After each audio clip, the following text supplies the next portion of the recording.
जी,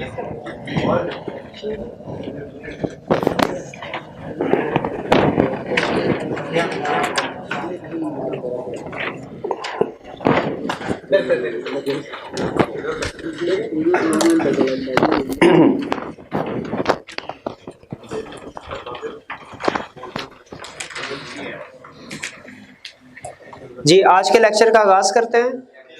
आज के लेक्चर में हम चैप्टर 8 स्टार्ट करेंगे। चैप्टर 8 के 3 कंसेप्ट्स हमने पढ़ने हैं जो बेसिकली तीनों के तीनों मैक्रो इक्विलिब्रियम से रिलेट करते हैं, और ये हमने पहले कंसेप्ट पढ़ा था चैप्टर 6 में। आज का लेक्चर में याद करने वाला कुछ भी नहीं है, सारी की सारी चीज़ें कंसेप्चुअल हैं। अटेंटिव होके सुनिएगा इसमें कि इक्विलिब्रियम कैसे डिटरमिन किया जाता है डिफरेंट अप्रोचेस के मुताबिक। हमारी मैक्रो इक्विलिब्रियम जब हमने स्टार्ट किया तो हमने ये कंसेप्ट पढ़ा, जिस तरह माइक्रो इकोनॉमिक्स में इक्विलिब्रियम होता है, मार्केट इक्विलिब्रियम है, जैसे जहाँ पे डिमांड और सप्लाई इक्वल होंगी वो इक्विलिब्रियम होगा। उसी तरह मैक्रो इकोनॉमिक्स में भी इक्विलिब्रियम है। मैक्रो इकोनॉमी यानी पूरी की पूरी इकोनॉमी का, पूरी कंट्री का इक्विलिब्रियम है। लेकिन हमने ये पढ़ा कि माइक्रो इकोनॉमिक्स में तो इक्विलिब्रियम का एक ही रूल है, जहां पे demand is equal to supply. Macro economics में मैक्रो इक्विलिब्रियम के 3 अप्रोचेस हैं। मैक्रो इक्विलिब्रियम की कितनी अप्रोचेस हैं? 3 अप्रोचेस हैं। एक अप्रोच है aggregate demand aggregate supply approach. Aggregate demand aggregate supply approach. Aggregate demand aggregate supply approach में इक्विलिब्रियम पॉइंट कौन सा होता है? जहां पे aggregate demand is equal to aggregate supply हो। यहां पे इक्विलिब्रियम का रूल क्या है? वो पॉइंट इक्विलिब्रियम है जहां इक्विलिब्रियम वाला है जहां पे एग्रीगेट डिमांड और एग्रीगेट सप्लाई इक्वल है। अब aggregate demand aggregate supply approach में फर्दर 2 अप्रोचेस हैं। एक है क्लासिकल या न्यू क्लासिकल और एक है केन्जियन अप्रोच। दोनों में क्या फर्क है? क्लासिकल न्यू क्लासिकल अप्रोच वाले कहते हैं कि जो सप्लाई कर्व है ये 2 है, शॉर्ट रन का अलहदा है, लॉन्ग रन का अलहदा है। शॉर्ट रन जो है वो अपवर्ड मूव कर रहा है और लॉन्ग रन जो है वो वर्टिकल है।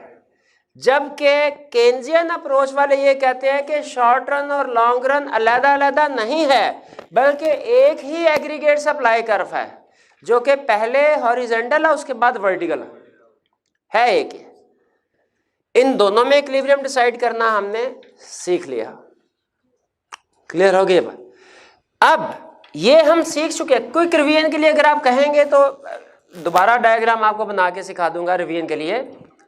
असल टॉपिक जो आज हमने स्टडी करना है वो है टोटल या एग्रीगेट एक्सपेंडिचर अप्रोच और saving investment approach. Total expenditure approach या एग्रीगेट एक्सपेंडिचर अप्रोच में इक्विलिब्रियम कौन सा पॉइंट होता है? कहां पे इक्विलिब्रियम होता है? जहां पे total expenditure is equal to income हो या आउटपुट हो। Total expenditure is equal to income हो या आउटपुट हो। और सेविंग इन्वेस्टमेंट अप्रोच में इक्विलिब्रियम पॉइंट का रूल क्या होता है?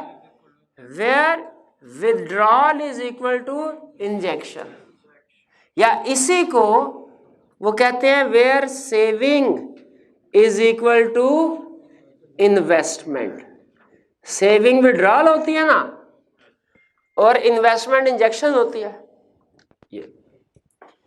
ये 3 अप्रोचेस हैं हमारे मैक्रो इक्विलिब्रियम की। 1 बाय 1 हम इन तीनों में देखेंगे इक्विलिब्रियम कैसे डिसाइड होता है, और साथ ही साथ ये भी सीखेंगे कि इक्विलिब्रियम में चेंज कैसे आता है। फुली कंसेप्चुअल लेक्चर है आज का। स्टार्ट करें। मुझे बताइए कि aggregate demand aggregate supply approach को स्किप कर दूं कि क्विक से रिवीजन करवा दूं? क्विक रिवीजन करवा दूं। चलिए। अच्छा, दूसरी ऑप्शन मुझे ये बताइए, ये सारी अप्रोचेस मैं आपके सामने 1 बाय 1 डायग्राम बना के तो कंपेयर करवाता जाऊं, या कि पहले एक बड़ी डायग्राम बना के उसके बाद उसको रेज कर दूं, फिर दूसरी अप्रोच सिखाऊं बड़ी डायग्राम, उसको रेज कर दूं? क्या करूं? कंपैरेटिव फॉर्म में दिखाता जाऊं, यानी एक इक्विलिब्रियम बना के उसे रेज ना करूं। लेकिन इसमें एक मसला होगा कि डायग्राम थोड़ी छोटी बनेगी, फिर कोई बात, चलिए ठीक है। बल्कि कोशिश, हाँ ऐसा करते हैं, aggregate demand aggregate supply approach इधर कर लेते हैं, ये नीचे थोड़ी सी जगह है, और जो टोटल एक्सपेंडिचर सेविंग है वो राइट साइड पे कर ले। चलिए ठीक है, डन हो गया। स्टार्ट करते हैं जी, कवर हो रहा होगा नीचे जी। Aggregate demand aggregate supply approach जी। ये हाँ भाई, थोड़ी देर के लिए अपने सर काट के साइड में रख दीजिए, ये भाई को नजर नहीं आ रहा। अब भाई तो सर वो मैं की नजर कमजोर। चलिए भाई, अब वे देखिए हमारे पास 40 मिनट है, 40 मिनट, इसका मतलब है हर एक को 10-10 मिनट देने मैंने, तो जरा अटेंटिव हो जाइए। पहला aggregate demand aggregate supply approach में पहला क्लासिकल, पहले इक्विलिब्रियम देखे कैसे डिसाइड होगा। यहां पे जीडीपी या नेशनल आउटपुट या नेशनल इनकम, यहां पे एवरेज प्राइस लेवल क्लासिकल के मुताबिक हम ड्रा कर रहे हैं, क्लासिकल के मुताबिक। तो बताइए इसमें सप्लाई कर्व कितने होंगे, एक शॉर्ट रन लॉन्ग रन। ये कौन सा, शॉर्ट रन एग्रीगेट सप्लाई, और ये लॉन्ग रन एग्रीगेट सप्लाई। ये कर एग्रीगेट शॉर्ट रन के लॉन्ग रन, भाई एक ही होता है, एक ही होता है। इक्विलिब्रियम पॉइंट कौन सा है, ए बी या सी, सी, शाबाश, ये इक्विलिब्रियम पॉइंट है। इस पे एक्चुअली जीडीपी इस वक्त ये है, प्राइस लेवल ये है एक्चुअल जीडीपी, एक्चुअल आउटपुट। अच्छा ये क्या है, पोटेंशियल आउटपुट। इन दोनों का फर्क क्या है, डिफ्लेशनरी आउटपुट गैप, शाबाश। गवर्नमेंट को डिफ्लेशनरी आउटपुट गैप कंट्रोल करना चाहिए। इक्विलिब्रियम कैसे डिसाइड हुआ, समझ आ गया। मेरा अगला क्वेश्चन, पार्ट ए था इक्विलिब्रियम बताइए, part B effect on equilibrium बताइए if there is increase in government spending, government अपनी इन्वेस्टमेंट इंक्रीज कर देती है, एग्रीगेट डिमांड में क्या फर्क पड़ेगा, राइटवर्ड शिफ्ट हो जाएगी, AD1। तो बताइए इसका राइटवर्ड शिफ्ट होने की वजह से नया इक्विलिब्रियम ये आ गया, इसका आउटपुट में क्या फर्क पड़ा, आउटपुट इंक्रीज हो गई, प्राइस लेवल में क्या फर्क पड़ा, ठीक है। आउट नजर आ रहा है ना कि कर दूं, मैं इसलिए नहीं कर रहा कि ज्यादा लाइनें ना हो जाए, कंफ्यूज ना हो जाए डायग्राम से। आउटपुट इंक्रीज हो गई, प्राइस लेवल भी इंक्रीज हो गई, ये क्लियर। क्लासिकल इक्विलिब्रियम बनाना आ गया, एग्रीगेट डिमांड चेंज हो जाए, राइटवर्ड लेफ्टवर्ड इफेक्ट क्या हो गया वो भी आ गया। केन्जियन के ऊपर आते हैं। अब ये जो हम बनाने जा रहे हैं है ये भी जीडीपी, नेशनल आउटपुट,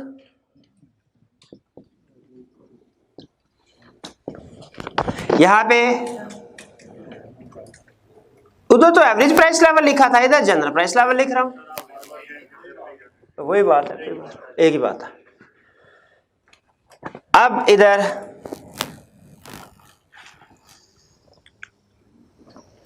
कौन सा कर्व है, एग्रीगेट सब, लॉन्ग रन के शॉर्ट रन, वही दोनों का।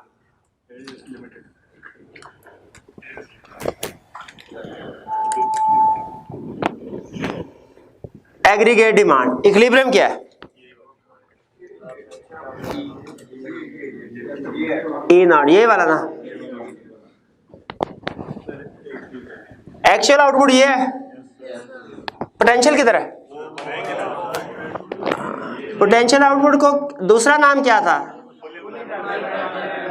केन्स को ज्यादा यही पसंद था, फुल एम्प्लॉयमेंट लेवल। ये फुल एम्प्लॉयमेंट लेवल, अब मैं लिख नहीं रहा क्योंकि पहले डिस्कस कर चुके हैं। ये गैप क्या है? अच्छा बताइए, एक कंसेप्ट बताया नहीं हुआ, लेकिन अगर इकोनॉमिक्स को आप समझ रहे हैं, सिर्फ रटा नहीं लगा, समझ भी रहे हैं, तो बताइए ये इकोनॉमी रिसेशन में है कि बूम में? कैसे पता है रिसेशन है? भाई कैपेसिटी 100 यूनिट प्रोड्यूस करने की है, कर 20 रही है, 20-25, तो ये रिसेशन में ही होगी। अच्छा, गवर्नमेंट को क्या करना चाहिए? एक इसमें एक इकोनॉमिस्ट ने कहा एग्रीगेट डिमांड बढ़ा दो, एक ने कहा एग्रीगेट सप्लाई बढ़ा दो, एक को बादशाह ने आधी सल्तनत दे दी, दूसरे का सर कलम कर दिया। किसका सर कलम किया? जिसने एग्रीगेट सप्लाई बढ़ाई। और भाई एग्रीगेट सप्लाई बढ़ाओगे तो फिर ये हो जाएगी, इक्विलिब्रियम तो उधर ही रहेगा। इसको दे दी फांसी, तो सर काट के फांसी से भी जा सकती क्या? चलो फांसी दे के सर काट ले, पहले फांसी। अच्छा चलो, और दूसरे ऑप्शन, अब देखिए एग्रीगेट डिमांड अगर इंक्रीज होगी क्या होगा? ये एग्रीगेट डिमांड एग्रीगेट डिमांड।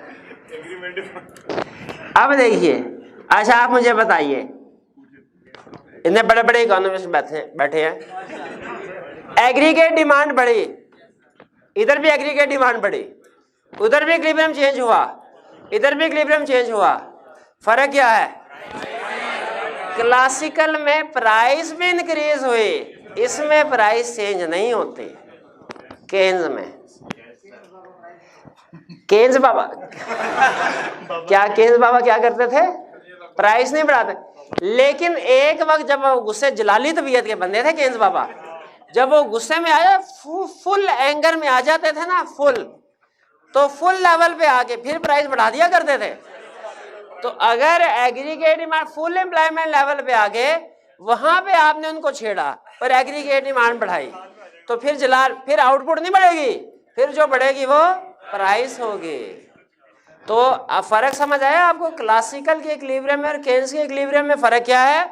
और एग्रीगेट डिमांड जो है, इसके बढ़ने से क्या इंपैक्ट आता है? ये आईकैप के क्वेश्चन बैंक में क्वेश्चन है एक, उसने यही चीज पूछी है।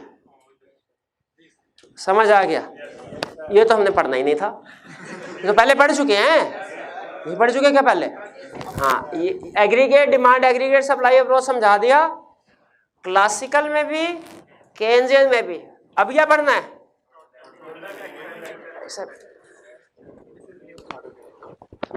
अब हम पढ़ने जा रहे हैं एग्रीगेट एक्सपेंडिचर अप्रोच या टोटल एक्सपेंडिचर। एक कुछ लोग एग्रीगेट एक्सपेंडिचर कहते हैं एई के साथ, कुछ टोटल एक्सपेंडिचर कहते हैं टीई के साथ, वो आपकी मर्जी है। मैं एग्रीगेट एक्सपेंडिचर के साथ प्रोड्यूस इक्विलिब्रियम बनाते हैं। इक्विलिब्रियम एग्रीगेट एक्सपेंडिचर,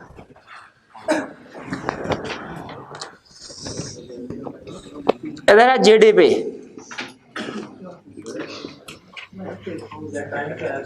या नेशनल आउटपुट,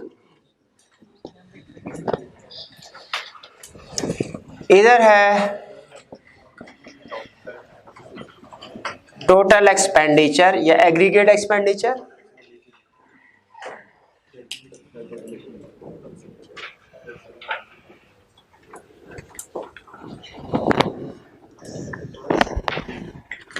एक लाइन ड्रॉ करने लगा, आपने पहचानना है कौन सी लाइन है।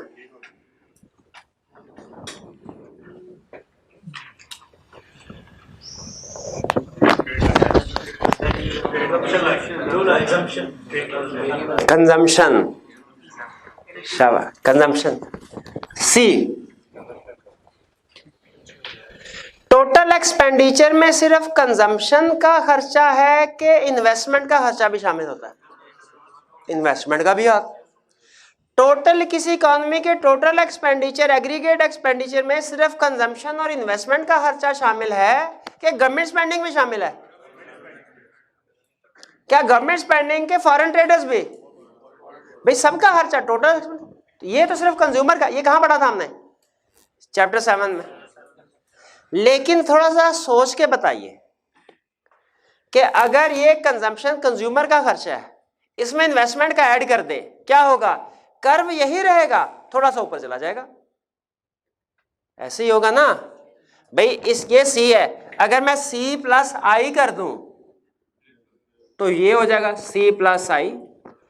अगर मैं सी प्लस आई प्लस जी कर दूं, सी प्लस आई प्लस जी, अगर मैं सी प्लस आई प्लस जी प्लस एक्स माइनस एम कर दूं, ये हो जाएगा। ठीक है भाई, इसी तरह इसका मतलब है शेप एक बनेगी। इसीलिए क्या मैं जब इस कर्व को ड्रॉ किया,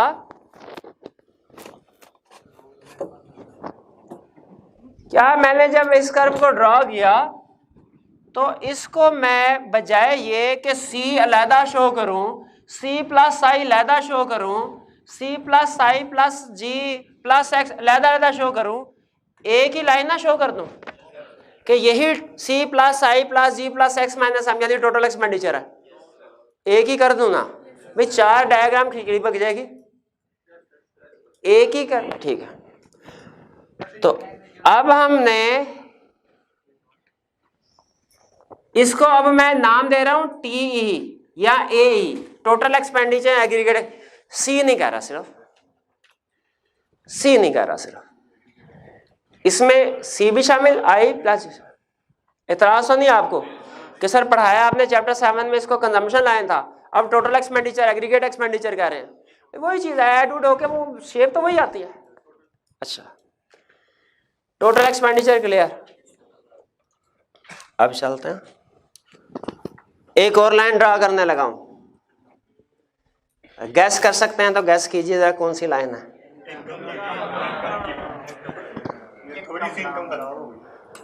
नहीं, थोड़ी सी इनकम कहाँ है? 45 का एंगल है। 45 का एंगल नहीं है ये, इसका 45 का एंगल होता था ना, 45 का। इसको हम नाम देते थे इनकम लाइन। हाँ, इनकम लाइन। इसको एक और नाम भी देते हैं सप्लाई लाइन, क्योंकि सप्लाई से मिलती जुलती है ना, सप्लाई भी ऐसे सीधी लाइन जाती थी। Income line, expenditure line, 2 line हो गए। इकोनॉमी किस वक्त इक्विलिब्रियम में होगी? पहले इंडिविजुअल लेवल पे कंसेप्ट को अप्लाई करते हैं।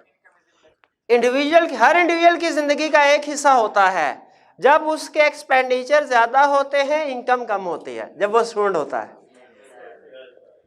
और एक वो भी हिस्सा होता है जब उसकी इनकम ज्यादा होती है, एक्सपेंडिचर कम होते हैं जब वो सीए क्वालिफाई कर लेता है,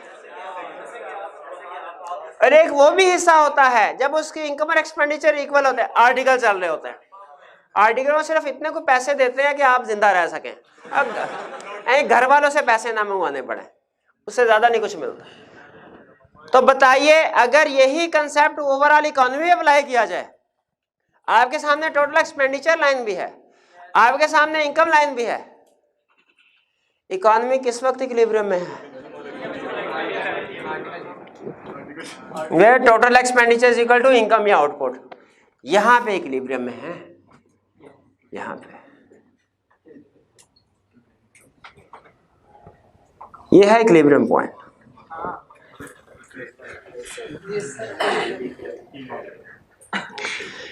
चैप्टर 1-2 में demand is equal to supply, market equilibrium,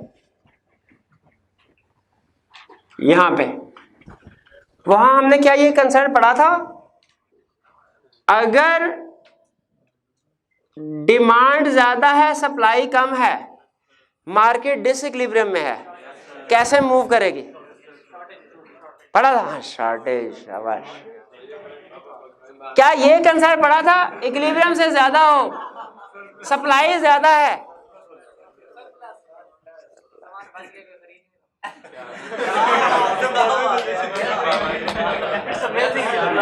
देखें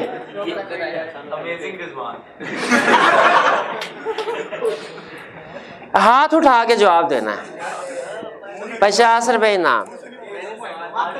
जो बताएगा भी और जस्टिफाई भी करवाएगा। ये सरप्लस की सिचुएशन है या शॉर्टेज की? 1 2 3 4 5 बस बस बस जी। जस्टिफाई भी करवाना है जी। बताइए पहले सरप्लस नहीं है, देख रहा नहीं, चल भाग जी भाई। देखा था मैं, आपकी देखनी को देख रहा था जी भाई। जी भाई सुनिए सुनिए सुनिए, शॉर्टेज कैसे शॉर्टेज है? एक्सपेंडिचर ज्यादा है और इनकम यानी सप्लाई जो है, सप्लाई कम है, एक्सपेंडिचर ज्यादा है, शॉर्टेज है। ये आ गई शॉर्टेज।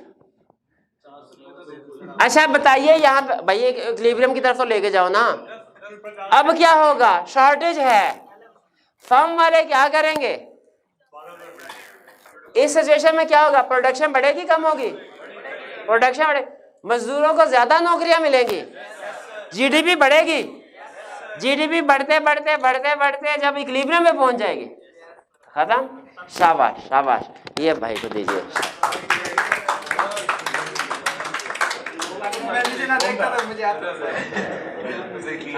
अब बताएं अगला क्वेश्चन, अगला क्वेश्चन। ये सर प्लस सर 50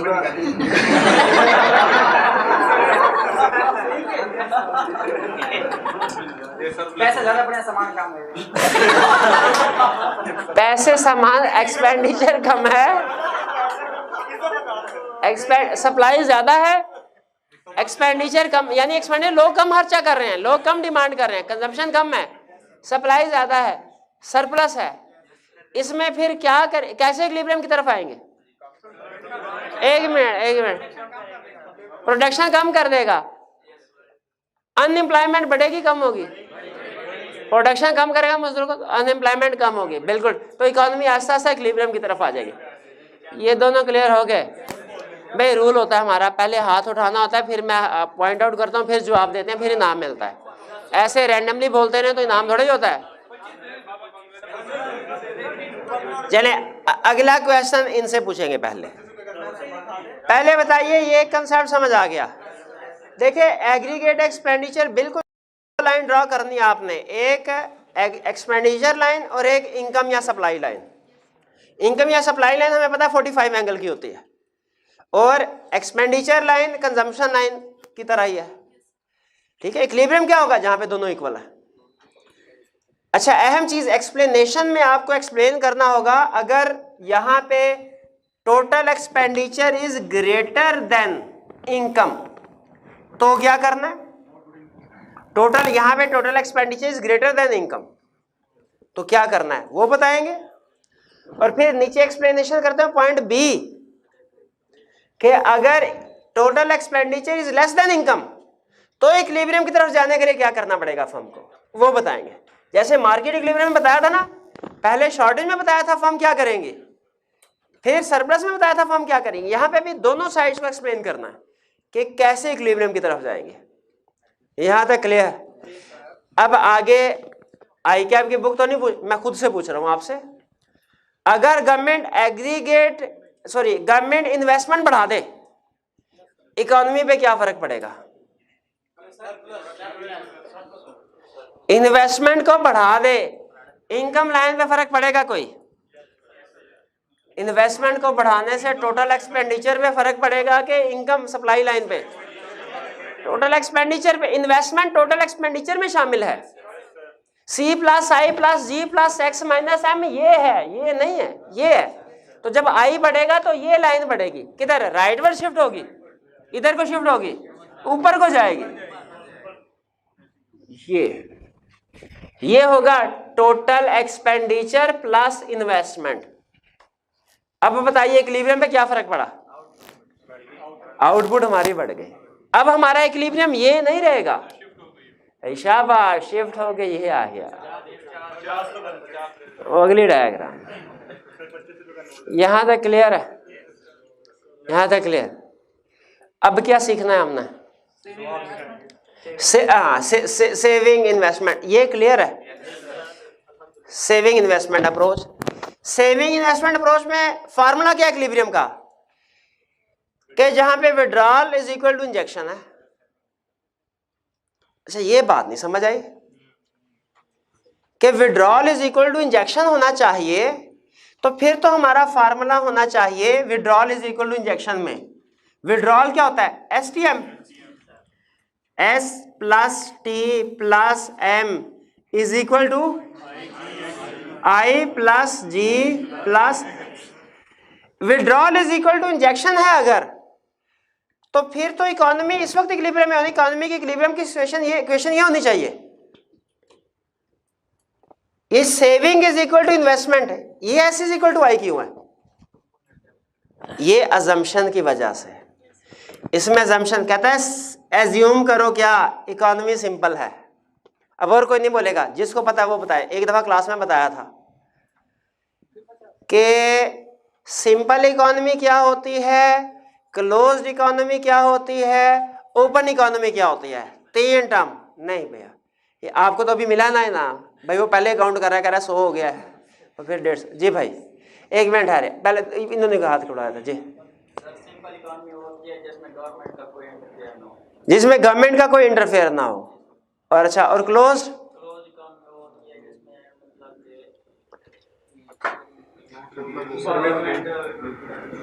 दूसरे नंबर पे कौन था इधर? जी आप बताइए।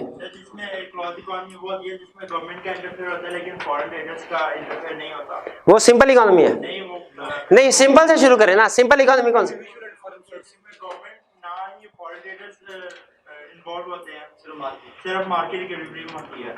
सिंपल इकोनॉमी में ना फॉरेन ट्रेडर इन्वॉल्व है ना गवर्नमेंट, सिर्फ इंडिविजुअल और फर्म्स ये इन्वॉल्व है। अच्छा और क्लोज में हाउस होल्ड और फर्म्स दोनों इन्वॉल्व है, प्लस गवर्नमेंट भी इन्वॉल्व है, और कौन इन्वॉल्व नहीं? Foreign traders. ठीक है अच्छा ठीक, तो ये क्लोज्ड है। और ओपन क्या है? जिसमें फॉरेन ट्रेड, बिल्कुल ठीक है शाबाश। सिंपल इकोनॉमी है 2 सेक्टर इकोनॉमी जिसमें सिर्फ हाउस होल्ड और फर्म है। क्लोज्ड इकोनॉमी है 3 sector economy, house hold plus firm plus government. Open economy है 4 sector economy, house hold plus firm plus government plus foreign trader. इस मॉडल इस approach में एज्यूम क्या किया गया है? Simple economy. तो बताइए सिंपल इकोनॉमी एज्यूम किया गया है, तो क्या इसमें G होगा, T होगा, X होगा, M होगा, I होगा, S होगा? क्योंकि सेविंग कौन करता है? इन्वेस्टमेंट कौन करता है? इसीलिए होगा। तो इसका मतलब कट कटा के नेट मॉडल हमारा जो रीजनल मॉडल था withdrawal is equal to injection, cut कटा के क्या आ गया? Saving is equal to investment. भाई ये क्लियर हुआ? पहली असम्पशन थी सेविंग सिंपल इकोनॉमी, दूसरी क्या है? Autonomous investment. जी खुद ब खुद होने वाले, जो एग्जाम्पल के साथ बताएगा इन्वेस्टमेंट की टाइप्स को उसको इनाम। एक भाई ये, दूसरा ये, अब नीचे नहीं देखना वरना कैंसर। 2 और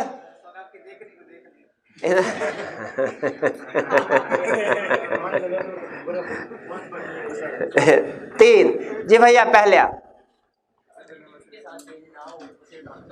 जो जीडीपी के साथ चेंज ना हो उसे कहते हैं ऑटोनोमस इन्वेस्टमेंट। इसका पर्पस प्रॉफिट अर्न करना नहीं होता। 10 रुपए हुए अभी एग्जांपल तो दी नहीं उसने। कंस्ट्रक्शन ऑफ हॉस्पिटल स्कूल, शाबाश। और जीडीपी के साथ जो इंक्रीज होती है वो कौन सी वाली है? इंट्रोड्यूस्ड, इंड्यूस्ड, ठीक है। इसकी एग्जांपल है न्यू फैक्ट्री, न्यू मशीनरी, ठीक है। रिक्वायरमेंट भी तो पड़ी नहीं। Explain with the help of A diagram. Govind आप पूछते होते हैं ना, तो मैं ना पूछूं? नहीं ऐसे नहीं दे। बताइए। अच्छा नहीं नहीं, ये अहम कंसेप्ट, ये बताएंगे तो 50 रुपए मिलेंगे। बताइए ऑटोनोमस इन्वेस्टमेंट का कर्व कैसा होता है? डाउनवर्ड, हॉरिजॉन्टल, वर्टिकल, अपवर्ड, कैसा होता है? हॉरिजॉन्टल ऑटोनोमस का, और इंड्यूस का अपवर्ड। शाबाश, बिल्कुल ठीक है, ये दीजिए। तो ऑटोनोमस इन्वेस्टमेंट जो है ऐसी इन्वेस्टमेंट है जो जीडीपी के साथ चेंज नहीं होती। कौन सी लाइन जाती है? वर्टिकल। भाई इसकी जेब से 50 रुपए निकाल। वर्टिकल पहले कहता है वर्टिकल, फिर कहता है नहीं होती, ऐसे थोड़ी होता है भाई। अच्छा ठीक है भाई, गलती होगी। अच्छा चलिए, अब हम बना रहे हैं यहाँ पे सेविंग इन्वेस्टमेंट अप्रोच। अच्छा, हमने जब सर्कुलर फ्लो ऑफ इनकम पढ़ा था उसमें तो हमने ये पढ़ा था इकोनॉमी उस वक्त इक्विलिब्रियम में होगी जब withdrawal is equal to injection है। तो यहाँ पे saving investment is equal to investment में कैसे आ गई? Simple economy. शाबाश, ठीक है। अच्छा ये इन्वेस्टमेंट ज्यादा कर दिया।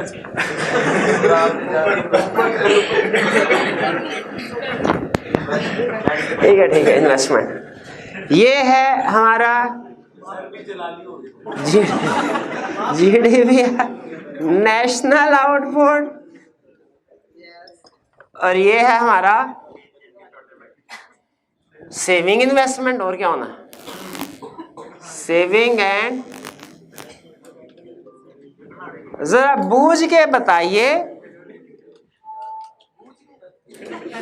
हाँ, बूझो तो जाने। अब किताब की तरफ किसी ने नहीं देखना, किताब की तरफ किसी ने नहीं देखना। कोई नहीं यार, किसी से लिफ्ट ले लेंगे यार, कौन सा मसला। हाँ, अब किताब की तरफ नहीं देखना। इस डायग्राम में क्या गलती है? किताब की तरफ नहीं देखना भाई किसी ने। इस डायग्राम में क्या गलती है? जी भाई, तो ये कौन सी लाइन है? ये जो लाइन है इनकम लाइन है, सेविंग लाइन। सेविंग का इससे ताल्लुक ही कोई नहीं है।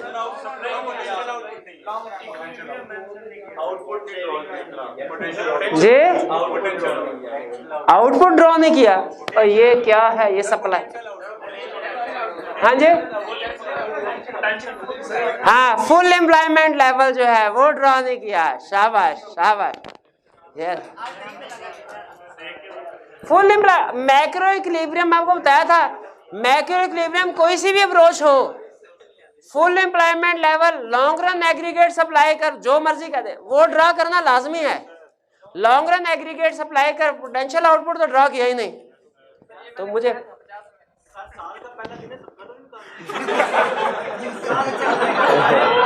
नहीं भाई, आप लोगों का इनाम है जी। तो ये कर्व लाजमी ड्रॉ किया करे। ये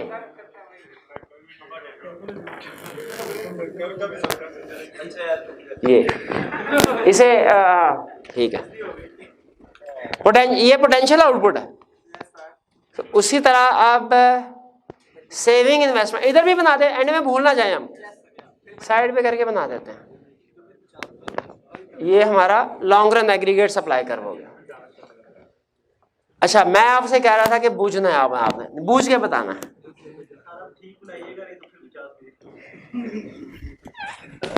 ये कौन सी लाइन है? Autonomous investment.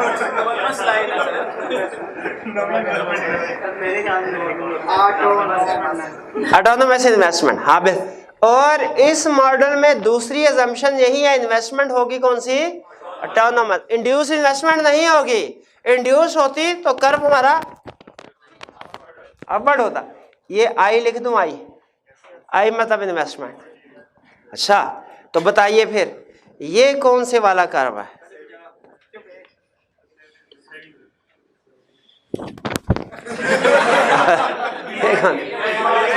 डिमांड कर्व है। भाई पहले ड्रा तो करने थे, बाद में बताइए, पहले सेविंग नहीं कहना, बाद में कहना आपने सेविंग करवा। हाँ। क्या कह रहे हैं भाई?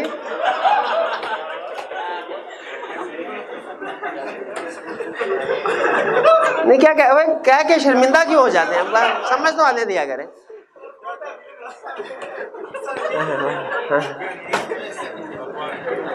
खुद ही बात करते हैं, खुद ही एंजॉय करते हैं, खुद ही हंसते हैं, खुद ही चुप कर जाते हैं। चले कोई बात नहीं, अगली दफा। अच्छा चले वापस आते हैं, सेविंग कर।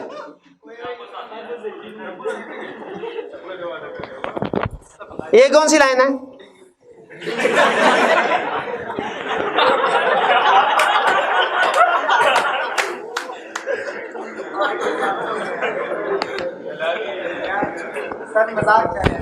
आप बताइए। Saving line. अब खुद बताइए, ये सेविंग लाइन, ये इन्वेस्टमेंट, इक्विलिब्रियम पॉइंट कौन सा है? जहां पे saving is equal to investment है। ये इक्विलिब्रियम है।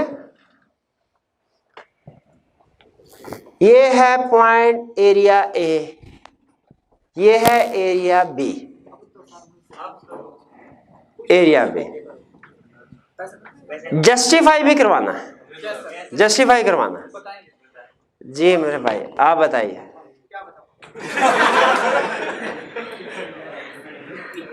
ए एरिया में शॉर्टेज है या सरप्लस है?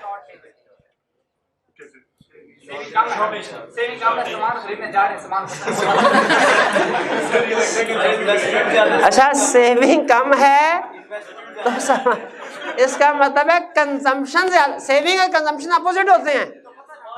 सेविंग कम है, सेविंग तो कंजम्पशन ज्यादा है। इन्वेस्टमेंट तो फर्म कर रही है ना। तो कह रहे सेविंग कम है, वो कम खरीदने जाएंगे। आप सेविंग से चीजें खरीदने जा रहे थे, मैं कंजम्पशन से चीजें खरीदने जा रहा हूं, दोनों में फर्क तो है। और सेविंग बाद में इन्वेस्टमेंट बन जाए, खर्च कंजम्पशन को करते हैं। सेविंग की डेफिनेशन क्या है? हाँ part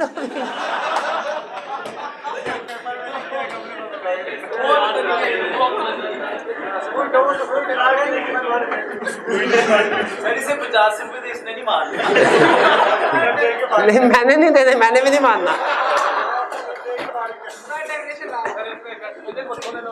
saving is that part of income which is not consumed by individual. तो जब कंज्यूम ही नहीं किया जाएगा तो बाजार कैसे लेके जाएगा? वो तो बाद में इन्वेस्टमेंट बनती है ना, वो तो कंज्यूम ही नहीं होना, वो तो सेव कर रहा है ना, बाद में वेल्थ बनेगी, इन्वेस्टमेंट बनेगी। यहाँ पे आपने सेविंग से नहीं सोचना, कंजम्पशन से सोचना है।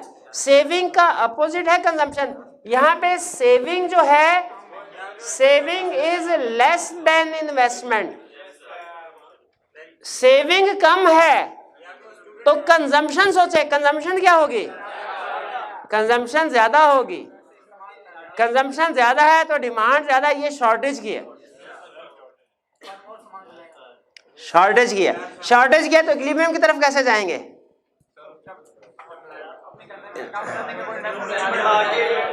हाँ जी बिल्कुल, प्रोडक्शन फर्म प्रोडक्शन बढ़ाएंगे और वो इक्विलिब्रियम की तरफ जाएंगे, जीडीपी बढ़ जाए। बी में बताइए सरप्लस है कि इसमें डायग्राम देखें, दोनों अप्रोचेज में डायग्राम ड्रा करना कोई काम नहीं है, दो दो लाइनें हैं। असल ये कंसेप्ट बिल्ड करना है कि शॉर्टेज कौन सी सिचुएशन है, सरप्लस कौन सी है और इक्विलिब्रियम की तरफ कैसे जाएंगे। इसमें सबसे अहम कंसेप्ट शॉर्टेज और सरप्लस का डिसाइड करना है। बी में क्या है, कैसे बताया सरप्लस? सेविंग ज्यादा है, कंजम्पशन कम है। सेविंग कंजम्पशन के पॉइंट ऑफ व्यू से कंजम्पशन कम है, इसका मतलब मार्केट में सरप्लस है। फर्म अपनी प्रोडक्शन आउटपुट को कम करेंगे, प्रोडक्शन कम करेंगे, अनएम्प्लॉयमेंट बढ़ेगी और इक्विलिब्रियम की तरफ आ जाएगा। आखिरी कंसेप्ट, अगर गवर्नमेंट इन्वेस्टमेंट बढ़ा दे, यही पढ़ते आए ना हर एक में, पहले रीजनल इक्विलिब्रियम बनाया, फिर बाद में इक्विलिब्रियम को चेंज किया, इन्वेस्टमेंट बढ़ा दे, क्या फर्क पड़ेगा? कोई फर्क पड़ेगा कि नहीं? कोई फर्क नहीं पड़ेगा। ये एस अपवर्ड शिफ्ट हो जाएगा, एस का ताल्लुक ही नहीं इन्वेस्टमेंट से, तो सेविंग है। आई का ताल्लुक है, ये आई जब बढ़ेगी तो I1 ये इन्वेस्ट। अब नया इक्विलिब्रियम कहाँ आ गया, अब ये आ गया, ये E0 था, E1 था। भी समझ आई कि नहीं आई, कोई समझ नहीं आई, क्लियर हो गया जी। ये इन्वेस्टमेंट सबसे पहले हमने पोटेंशियल आउटपुट कर्व बना लिया, क्लियर। फिर हमने इन्वेस्टमेंट कर्व बनाया जो क्या है, ये सीधी लाइन क्यों है इन्वेस्टमेंट की, ऑटोनोमस था, इंड्यूस होता तो अपवर्ड होती है, ऑटोनोमस है, असम्पशन में लिखा है, अप्रोच की असम्पशन में ऑटोनोमस है। सेविंग कर्व ड्रॉ किया, सेविंग अपवर्ड ही होता है, इसमें तो कोई प्रॉब्लम नहीं है ना, ड्रॉ कर लिया। बाय डेफिनेशन हमारा इक्विलिब्रियम कहां था, जहां पे saving is equal to investment, ये आ गया इक्विलिब्रियम, सिंपल। अब हमने जब ये डिसाइड करना है कि कौन सा एरिया सरप्लस वाला है, कौन सा शॉर्टेज वाला है, तो यहां पे सेविंग का अपोजिट कंजम्पशन, कंजम्पशन के जरिए समझना है। सेविंग कम है, कंजम्पशन ज्यादा है, यहां पे शॉर्टेज है, सेविंग ज्यादा यानी कंजम्पशन कम, सरप्लस है। और नीचे बिल्कुल सिंपल वो जैसी उसकी एक्सप्लेनेशन एग्जैक्टली दोनों की एक ही है तकरीबन।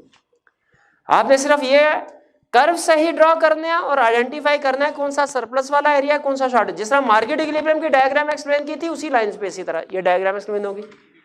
मैक्रो इक्विलिब्रियम, जिस तरह माइक्रो इक्विलिब्रियम की डायग्राम एक्सप्लेनेशन थी कि डिस इक्विलिब्रियम में याद है ना, सरप्लस शॉर्टेज में क्या, उसी तरह ये एंड में सिर्फ एक काम मैंने नया किया, क्या, इन्वेस्टमेंट को बढ़ा दिया। जैसे वहां पे इन्वेस्टमेंट को बढ़ा रहे हैं तो देख रहे हैं क्या इफेक्ट होगा, यहाँ पे भी इन्वेस्टमेंट को किसने कर दिया, इंक्रीज करने से जो ऑटोनोमस इन्वेस्टमेंट है, इंक्रीज करने से नीचे थोड़े जाएगी, ऊपर को जाएगी, तो ये हमारी इंक्रीज्ड इन्वेस्टमेंट है। इससे नया इक्विलिब्रियम हमारा ही, क्योंकि अब investment is equal to saving, ये पॉइंट है, ये नहीं, पहले ये था बढ़ के अब यहां हो गया, अब इक्विलिब्रियम ये सिंपल। हाँ जी, हाँ जी, बिल्कुल क्लियर हो गया ये। चलिए, ये था हमारा आज का लेक्चर।